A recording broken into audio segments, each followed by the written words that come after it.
মুফতি আমির হামজা ভাইয়ের আগমন উপলক্ষে আজকে মাঠ পুনরায় আবার পরিদর্শনে আসলাম।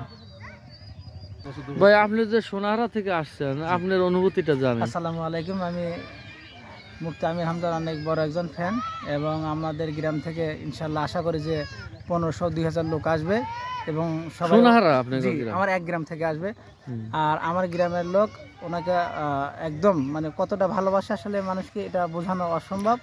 তা আপনি সোনাহারা থেকে যদি 2000 লোক আসে তাহলে তো আরো লোক তো গা দিয়ে আসবে। হ্যাঁ, আচ্ছা আচ্ছা আচ্ছা। কারণ আমাদের গ্রাম থেকে আমরা দারুল আমান ট্রাস্ট, তারপরে আপনার পোতাই যে এরপর হাদল, ইনশাল্লাহ আমাদের গ্রাম থেকে 8টা-10টা করে হাইস গাড়ি গেছে। তাই এত দূরের থেকে যদি দেখতে পারি হামজা ভাইকে, আর আমাদের পাশে জালসা হবে আর আমাদের গ্রাম থেকে লোক আসবে না, এটা তো হতে পারে না। না ঠিক আছে। আর আপনি তো একদম হামজা ভাইয়ের একদম এতই যে ভক্ত, তা ভাষায় প্রকাশ করা যায় না।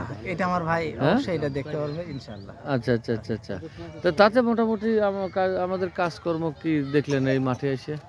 আলহামদুলিল্লাহ, খুবই সুন্দর, খুবই ভালো হয়েছে। কাল হয়ে যাবে না, কাল কমপ্লিট করার জন্য ইনশাল্লাহ অসুবিধা হবে না। এই যে দেখেন, হ্যাঁ হ্যাঁ হ্যাঁ হ্যাঁ।